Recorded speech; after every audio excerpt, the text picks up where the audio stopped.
مدینہ منورہ پہنچے تو قرآن تو پہلے سے نازل ہو رہا تھا مکہ مکرمہ میں بھی، پھر مدینہ منورہ میں آپ گیا تو وہاں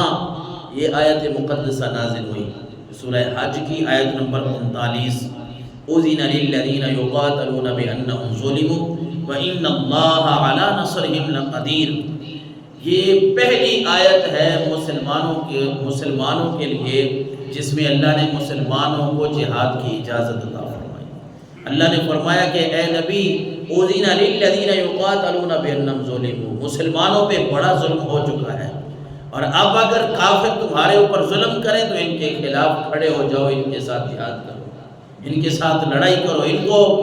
ان کی جس زبان سے یہ بات سمجھتے ہیں اسی زبان سے ان کو بات سمجھانی ہے، اب معافی نہیں دینی۔ اور ساتھ ہی رب نے مسلمانوں کو خوشخبری بھی دے دی وَإِنَّ اللَّهَ عَلَى نَصْرِهِمْ لَقَدِيرٌ، کہ اللہ کی مدد مسلمانوں کے ساتھ ہی ہوگی، میری مدد تمہارے ساتھ ہوگی۔ اب ہم نے ان کی کوئی بات نہیں لینی، کسی بات پہ ہم نے یہ نہیں کہنا کہ اب جو یہ کر رہے ہیں کافر، خیر ہے جو کرتے رہے، نہیں، اب مسلمانوں کے خلاف اگر کھڑے ہو گے تو ان سے پوچھا جائے گا، اب ان سے بدلہ لیا جائے گا۔ اور میرے آقا علیہ الصلوۃ والسلام اصل میں تو مسلمان جو ہے وہ نکلے تھے، آقا کریم علیہ الصلوۃ والسلام کو خبر پہنچی کہ ابو سفیان جو ہے وہ شام سے ایک قافلہ لے کے کافروں کا، جس میں کوئی 30 سے 40 لوگ ہیں، 30-40 آدمی ہیں، اور باقی اونٹوں کے اوپر مال تجارت ہے، بڑا ساز و سامان ہے۔ حضور کو یہ خبر پہنچی کہ وہ کافروں کا قافلہ ابو سفیان لے کے نا وہ آ رہا ہے واپس شام سے، فلاں راستے سے وہ گزرے گا۔ حضور علیہ الصلوۃ والسلام نے صحابہ کرام سے مشورہ کیا کہ یہ آئے دن جو ہے ہم خبر سنتے ہیں کہ کہاں مکہ مکرمہ کہاں مدینہ منورہ، 450-500 کلومیٹر کا فاصلہ ہے، ہم یہاں آ گئے ہیں، لیکن آئے دن خبریں ملتی ہیں، ان کو پھر بھی سکون نہیں آتا، یہ پھر آ جاتے ہیں مدینہ منورہ کے آس پاس، کبھی مسلمانوں کو لوٹنے کی کوشش کرتے ہیں، کبھی کسی کو ڈرانے دھمکانے کی۔ حضور نے فرمایا اس طرح کرتے ہیں، ان کا قافلہ آ رہا ہے شام سے، مکہ مکرمہ جانا ہے، تو مجھے خبر ملی ہے اور آپ میرے ساتھ آ جائیں۔ مسلمانوں سے مشورہ کیا، جا کے ہم بھی ان کے اس قافلے کو روکتے ہیں، ذرا ان کو جواب تو ملے، کیونکہ کافروں کو جواب دینا یہ مسلمانوں کے لیے ضروری ہے۔ امن کے جب حالات ہوں تو پھر اور بات ہے، پھر تو اللہ کے رسول کا حکم ہے، اللہ کا حکم ہے، پھر مسلمانوں کو حکم ہے امن کے ساتھ رہو۔ لیکن جب یہ دندناتے پھریں اور اس طرح مسلمانوں کو تکلیف دینے کی کوشش کریں، پھر اللہ کے نبی نے فرمایا وہ چلتے ہیں۔ مسلمان حضور نبی اکرم انہیں مجسم صلی اللہ علیہ وسلم کے ساتھ تیار ہو گئے، بڑی جلدی میں تیاری ہوئی مسلمانوں کی، کوئی ساز و سامان نہیں۔ بات یہاں یہ سمجھیے گا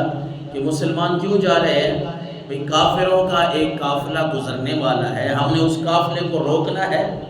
اس کو لوٹیں گے، ان کو ذرا جواب مل جائے گا۔ لیکن مسلمانوں کی تعداد کی اگر بات کریں تو وہ بھی بڑے تھوڑی ہے، مسلمانوں کی تو ساری تعداد 313 جنگ بدر میں ہے، 2 یا 3 گھوڑے ہیں، کسی روایت میں 2 کسی میں 3 گھوڑے ہوں، اور اس کے بعد 313 لوگ ہیں، سارے ان کے پاس 70 اونٹ ہیں مسلمانوں کے پاس، اور 6 زرہیں ہیں، جو جنگی لباس ہوتا ہے لوہے کا جو پہنا جاتا ہے وہ ٹوٹل 6 ہے، 6 زرہیں، اور 8 تلواریں ہیں، 313 بندوں کے پاس 8 تلواریں ہیں، اور یہ اللہ کے نبی کے حکم سے اس قافلے کو روکنے کے لیے چل پڑے۔ اور جس طرح کسی نے لکھا نا کہ مسلمانوں کو جب پتہ چلا کہ کافر بہت زیادہ تعداد میں آ رہے ہیں اور وہ مسلمانوں سے لڑنے کے لیے آ رہے ہیں، تو کسی نے طعنہ مار دیا کہ مسلمانوں تم تو تھوڑے سے ہو، 2000 کی تعداد میں آ رہے ہیں تم سے لڑنے، ان کے پاس تو بڑا ساز و سامان ہے لڑنے کا۔ تو مسلمانوں نے یہ جواب نہیں دیا کہ ہم اپنی طاقت پہ لڑیں گے، بلکہ مسلمانوں کا یہ جواب تھا کہ نہ تیغ و تیر پر تکیہ، نہ تیغ و تیر پر تکیہ، نہ خنجر پر نہ بھالے پر بھروسہ تھا، تو ایک سادہ سی کالی کملی والے پر۔ ہمیں اگر بھروسہ ہے تو اپنے آقا کریم علیہ السلام پہ، ہمیں کیا لگے کہ آگے کون ہیں کتنے ہیں۔ خیر حضور تاجدار کائنات صلی اللہ علیہ وسلم جب یہ قافلہ مختصر سا قافلہ لے کے جب آپ صلی اللہ علیہ وسلم مدینہ منورہ سے نکلے تو جو ابو سفیان تھا جو وہ شام سے قافلہ لے کے آ رہا تھا اسے خبر پہنچ گئی بھائی مسلمان اس طرح ہمارے قافلے کے آگے آنے والے ہیں، تو اس نے راستہ ایک تو تبدیل کر دیا، دوسرا اس نے اپنے قاصد اپنی چٹھیاں لکھ دی مکہ کے کافروں کا کہ مسلمان بڑی تیاری سے آئے، حالانکہ کافروں کا ایک یہ طریقہ کار ہے کہ یہ جھوٹ بڑا بولتے ہیں۔ ہمارے معاشرے میں تو یہ بات ہے، ہم آپس میں کہتے ہیں مسلمانوں کو بدنام کرنے کے لیے، ہم کہتے ہیں مسلمان بڑے جھوٹے ہیں، وہ بڑے سچے ہیں۔ وہ جتنا جھوٹ بولتے ہیں آپ کی سوچ ہوگی کہ ابو سفیان اس وقت لکھتا ہے مکہ کے لوگوں کو کہ مسلمان ہمارا قافلہ روکنے کے لیے آیا، بڑا ان کے پاس ساز و سامان ہے، یہ اگر ہمارے سامنے آ گئے تو یہ تہس نہس کر دیں گے۔ اور مکہ مکرمہ میں جب یہ خبر پہنچتی ہے کافروں کو، یا جب یہ خبر مکہ کے کافروں کو پہنچتی ہے تو وہ تو بھڑک اٹھتے ہیں، وہ سارے سردار اکٹھے ہو جاتے ہیں کہ اب ہم مسلمانوں سے بدلہ لیں گے اور وہ وہاں سے نکلتے ہیں۔ وہ تقریباً 1000 کے قریب لوگ ہیں، ان کے پاس تو بہت سارے اونٹ ہیں، بہت ساری سواریاں ہیں، لڑنے کا سامان ہے۔ اب وہ کس لیے آ رہے ہیں؟ تو مسلمانوں کو ختم کرنا ہے، مسلمانوں سے جنگ کرنی ہے، مسلمانوں سے جنگ کرنے کے لیے آ رہے ہیں۔ اور پھر حضور نبی اکرم نور مجسم صلی اللہ علیہ وسلم کا جو یہ قافلہ، اللہ علیہ وسلم کا یہ قافلہ جو ابو سفیان کے لشکر کو پکڑنے کے لیے گیا، وہ لشکر تو نکل گیا لیکن کافر وہاں سے سارے اکٹھے ہو کے آ گئے، وہ 1000 کے قریب ہیں، ان کے پاس ساز و سامان بھی ہے۔ کچھ کافروں میں ایسے لوگ بھی تھے جو تھوڑی بہت عقل رکھتے تھے۔ ویسے تو اللہ نے کافروں کو فرمایا کہ یہ ڈنگر ہی ہیں، جانور ہی ہیں، ان کا کوئی دماغ نہیں ہوتا، کام نہیں کرتا، لیکن وہ تھوڑی بہت عقل رکھنے والے تھے، انہوں نے کہا بھائی اس طرح کرتے ہیں کہ جو اصل مقصد تھا ہمارا قافلہ صحیح سلامت پہنچ گیا، اب لڑنے کی کیا ضرورت ہے، واپس چلیں۔ لیکن ان میں ایک نام ملتا ہے نا، ابو جہل۔ ابو جہل کا معنی ہوتا ہے نا جہالت کا باپ، بڑا جاہل۔ اس کو جب یہ خبر پہنچی نا،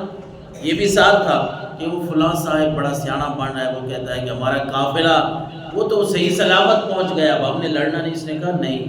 اب تو ہم مسلمانوں کو سبق سکھائیں گے، اب ہم وہاں پہنچیں گے، مسلمانوں کا سامنا کریں گے، وہاں ہم اونٹ ذبح کریں گے، وہاں کھانے پینے کا اہتمام ہوگا، وہاں شراب چلے گی، وہاں ہم ناچ گانا کریں گے، وہاں ہم یہ ساری محفل اس لیے سجائیں گے کہ پورے عرب میں ہمارا ایک سکہ ایک آنکھ بیٹھ جائے، اس کے بعد ہماری طرف کوئی آنکھ اٹھا کر دیکھنے والا نہ ہو۔ لیکن اسے یہ پتہ نہیں تھا کہ رب کی تدبیر بڑی ہے، وَمَكَرُوا وَمَكَرَ اللَّهُ وَاللَّهُ خَيْرُ الْمَاكِرِينَ۔ اللہ نے فرمایا نبی، ایک ان کی تدبیریں ہوتی ہیں، ان کافروں کی خفیہ تدبیریں، ان کا مکر ہوتا ہے، ایک اللہ کی خفیہ تدبیر ہوتی ہے،